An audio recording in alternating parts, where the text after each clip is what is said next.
Good afternoon guys and welcome back to the Everyday Golfer. Today we're talking about how to practice your short game or how to warm up before you go out onto the golf course. So you can easily do this with two clubs in your golf bag. If you've got two alignment sticks, great, but you can do this down on the grass or you can also do it inside on a driving range if that's all you have to practice. The first thing we want to do when warming up is generate a strike. So try and get it coming out of the middle, start to get it nice and solid. We know if we can generate a good strike, we can start to control our distance. We can also start to control our trajectory. So we're going to be able to repeat that. We're going to be able to be consistent. We're going to be able to either chip it closer, or even if you're doing it with irons, you'll be able to hit more greens, which we know will reduce your scores. So set two clubs up either side or alignment sticks where they're just wider than a club width apart. So again, if it's clubs, maybe go a little bit wider because we don't want you to damage them if you do come down on them. Ideally, this is where we use alignment sticks. So once we've done that, we want to think about, right, I want to get into my normal setup. So a little bit narrow with the feet. I'm then going to be thinking, right, I've got to get that club working down and through those alignment sticks or those clubs. I've got my ball position, I'm not going to any flag here, I'm just thinking about strikes. So I'm just going to make a nice swing here, go nice and short. Okay, good. Got a nice strike, hit it to the middle of the green, pretty good shot there. Now what I'm going to do is bring in another one, and again, depending on your short game area, you could go further back, or on the driving range, you could hit one to 20 yards, then one to 50 yards, then one to 80 yards, and start to get some consistency. So again, nice and narrow, all the things that set up there I'm looking for. And you'll see there, straight away, both times, extremely consistent. I'm generating my strike there, I'm getting some confidence before we go out on the golf course, because I see a lot of people, they don't warm up chipping. They might hit a couple and then get into the driver on a driving range, but they get onto the golf course, that first chip off a tight lie, and they start to get very tense, whereas this is just giving me that confidence now to get that club working through the gap, came out with the exact same flight. And if we look at distance control there, they are absolutely identical. And that's what we want to do to help you generate a strike. But now we've got to move on to the second point. After we've got a strike, what do we then want to be able to do? So the second thing I want to do now is start to get one of these three golf balls we've just used and start to get lies like we do on the golf course. So start dropping the golf ball. I'm into the semi-rough now. I'm on a little bit of an upslope and starting to think, right, if I get this shot on the golf course, what do I do? The first thing we want to do here is read the lie. So we've talked about strike. That will be your first thing. We know obviously we want to get into that setup and get that. Now we need to start thinking, right, I'm on the golf course. How do I read this lie? So that's sat down a little bit as I've dropped that into this semi-rough. So what club can I get to that golf ball? What can I get behind that?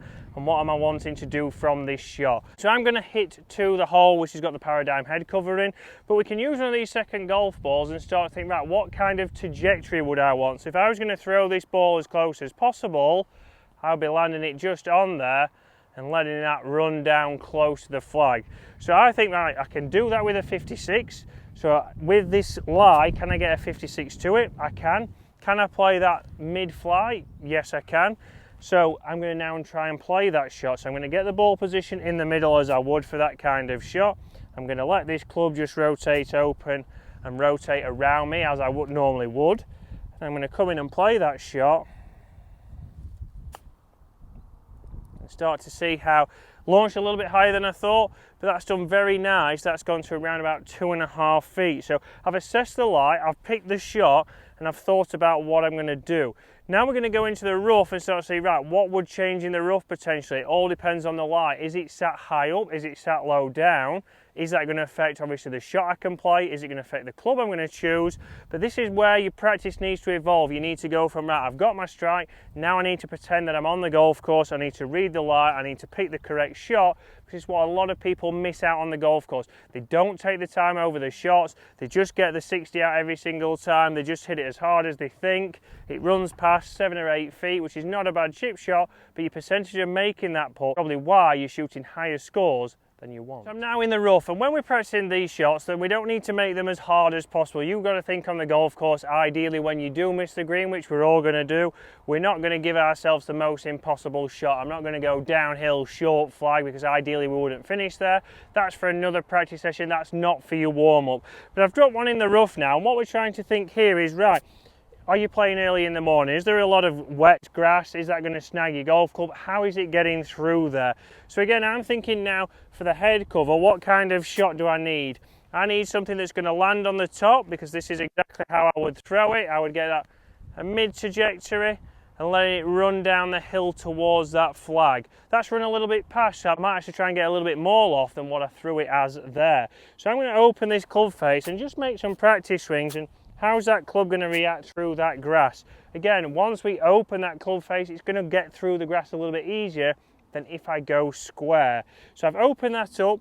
Again, stand stays the same, weight is left. I'm not trying to hit this too hard, and again the thing there is, right, if we get a lot of speed into this, we could, if we don't quite time it correctly, it's going to knife it straight through, or we're going to get it sending it too high and going too far anyway. So keep the speed nice and consistent, open club face here, and then nice and smooth.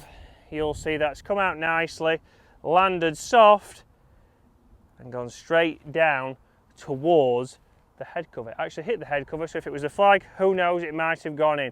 So guys, that's how to do a warm-up, that's how to get into your round, that's how to practice properly. So get down. First thing is to get your strike. The second thing is to start reading your lies, and then the third thing is throwing the ball and picturing your landing zone. So we're getting strike, we're picturing obviously what kind of shot you're wanting to play, and that's after you've read the lie. So make sure you're doing those three things. That's going to help you chip it closer this weekend, that's going to help you lower your scores and hopefully reduce your handicap.